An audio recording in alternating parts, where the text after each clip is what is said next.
We are sentient, relational beings. We can't think our way through birth, just like we can't think our way through life. We don't need our neocortex to give birth, just like we don't need our neocortex, that's our thinking brains, to make love. And in fact, our thinking brain not only gets in the way of both of those things, it severely complicates and hinders both of those processes. Birth asks us, it requests that we embody a willingness to be moved, to be opened and changed by life. And that willingness requires a deep capacity to feel. And so that brings into question the degree to which our feelings have been silenced, the degree to which we have developmentally forgotten how to feel. Feeling is an innate superpower of the human being. It's meant to remain intact from the very beginning of life. You know, mothers' way of connecting with their unborn babies and with their preconceived babies, it's through the channel of their heart, through their wombs, the emotional realm. And in pregnancy, the most accurate way to gather information that far surpasses any modern technology we have today is indeed through the channel of the intuition, through the heart, through the feelings. And, you know, really think about this, okay? The heart is the very first organ to form and start to function. In the very early stages of gestation, between week 3 and 4, it is the central force of our existence. The initial beat is a critical milestone in the developing embryo, marking the beginning of the circulatory system's role in nourishing and sustaining growth. Those first beats are the first of millions of heartbeats that will continue to beat throughout our lifetime, that will respond to all the thoughts and feelings and experiences of our mother while we are gestating. The human experience embodies this extraordinary capacity and ability to feel. This innate capacity to feel is the thread that connects us with all the rest of the natural world, with Mother Earth. The heart forms the very foundation of our existence, right? There's this phrase that, you know, one lives a heart-centered life. I would flip that. I would say the heart is the center of all life. The heart is the gateway to the soul. Sages, teachers, Christ himself have come to teach this, but how can it be taught? It cannot be taught. It can only be embodied, exemplified. The story of Christ was the most deeply misunderstood story in the history of all history. Yeah? The degree to which religion misinterpreted the story of Christ as somehow being outside of us. This is the implication of the mind. We have an innate need for connection. The depth of our emotional experiences inform our sense of belonging, our sense of whether or not we're loved, whether or not we're welcomed, whether or not we belong in our family, in our community, and in our world. And so our children are asking us to restore our instinct, yeah? Rekindle our innate trust in nature. and attune to their needs. We cannot do that if we are outsourcing our power to things and people outside of us. We must restore our original blueprint, the very essence of who we are, our wholeness. We must restore our capacity to feel. That is the most sophisticated and advanced technology that exists to gather accurate information about our bodies, about our babies, to move, to navigate the realm of birth, to navigate safely through the portal.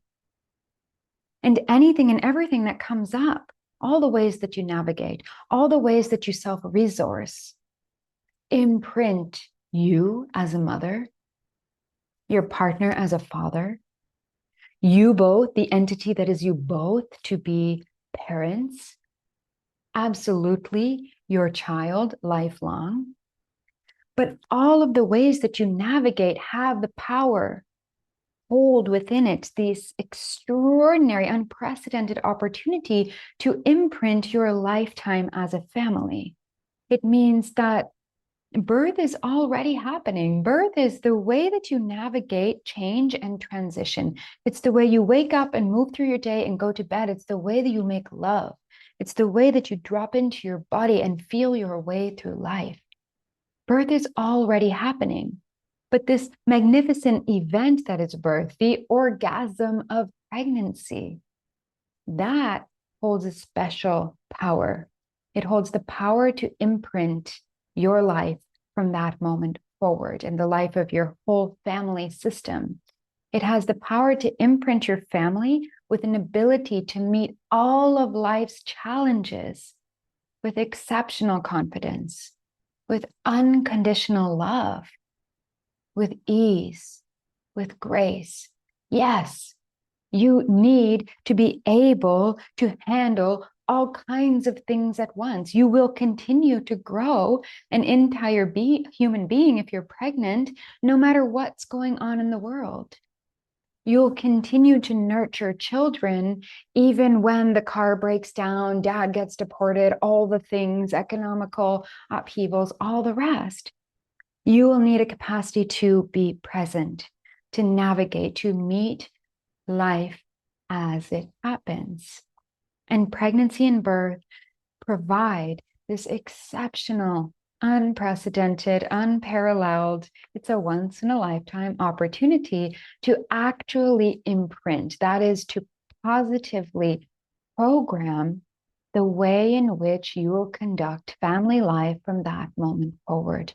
Birth is just the beginning. It is just the beginning. Yeah, it is the heart that sustains us over our lifetime. May the heart sustain us. It is our life force. It is what connects us to the source of all creation. And so I often speak of this, the cervix as the portal to the heart. And what has to happen to give birth? The cervix must open. And so that can only insinuate that the heart has to open. I always say the heart or birth is exquisitely designed to facilitate one very special phenomena, and that is falling in love. Yeah, that's bonding. That is the creation of a family. The heart must open. Any and all of the things, of the energies, of the false beliefs, of the programs, the conditionings, the self-sabotage, whatever are the programs, dynamics, belief systems that have distanced us from our connection to our truth, to our source, to our hearts, must be forgiven. They must be surrendered. And when they've been forgiven, then the heart opens, right? What is it like when you're going through a transformational initiatory journey, maybe a ceremony? and everything is really intense. You're seeing everything of your whole life. The timeline unravels before you. You begin to acknowledge the pains, the hurts, the things you've done to others, the things that have happened to you. And it's overwhelming. And maybe it feels unbearable. And maybe you have a moment of thinking, what on earth was I thinking? Why did I do this? This is hard.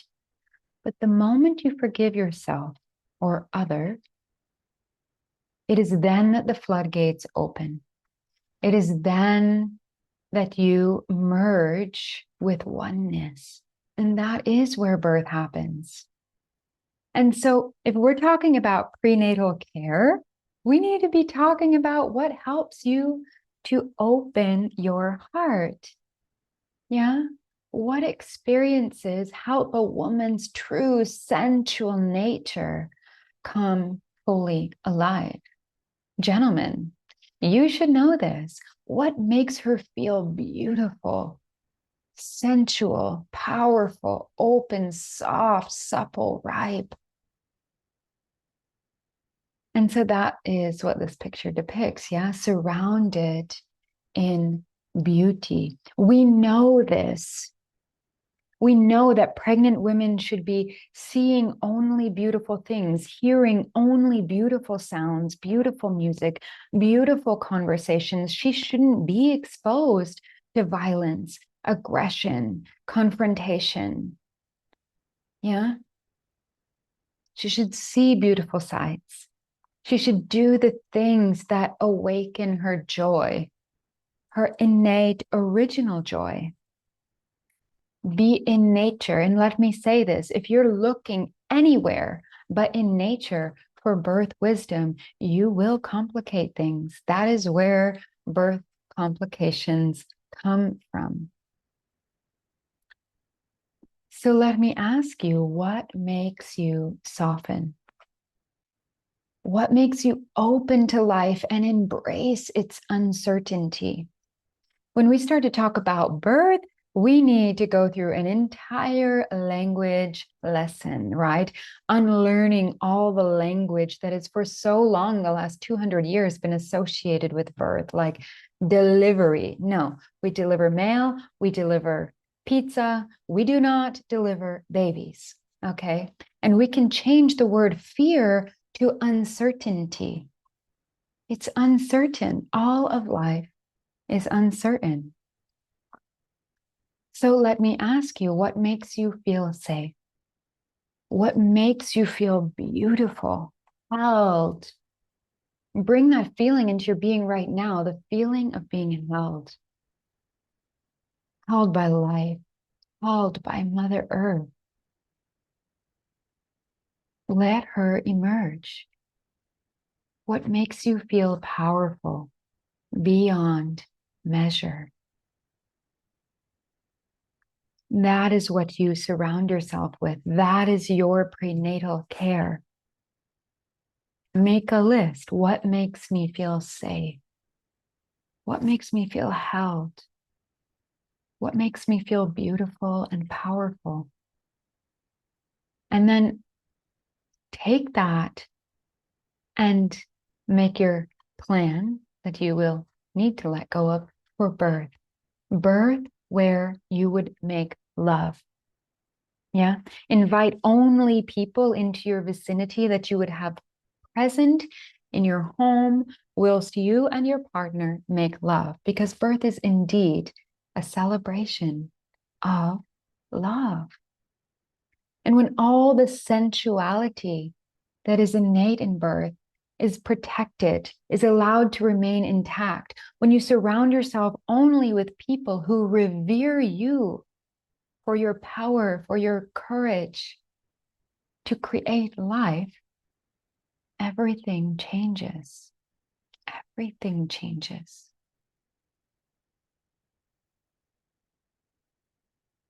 And so I want to leave you with this.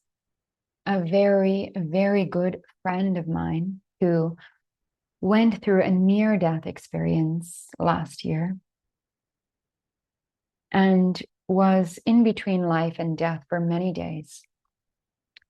He obviously came back with a lot of information, the veil lifted, memory resurged, awakening. He shared many things with me, imparted much wisdom that he had gathered and brought back from that experience. But one of the most moving things that he said was this: it is not about being more conscious. It's about being less ignorant.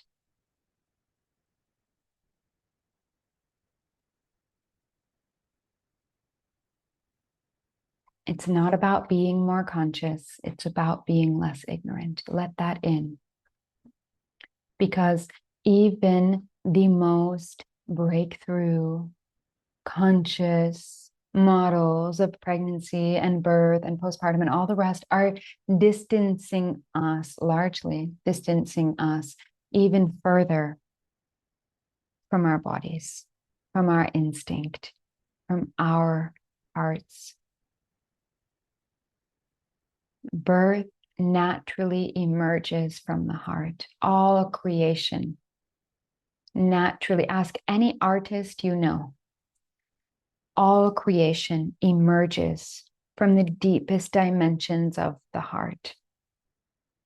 Creation doesn't even begin until we get out of the mind, out of the thinking brain, into our bodies, into our feelings, into our hearts. So let us bow to the wisdom that is inherent, that is indigenous in all 100 trillion of our cells. That is the wisdom of birth. Let us cleanse and detoxify from any and all that has distracted us from that inherent wisdom of those internal archives. Anything that has silenced our intuition, our instinct, let us come home. Transform into Birth is a birth preparation series that really goes into the heart of birth.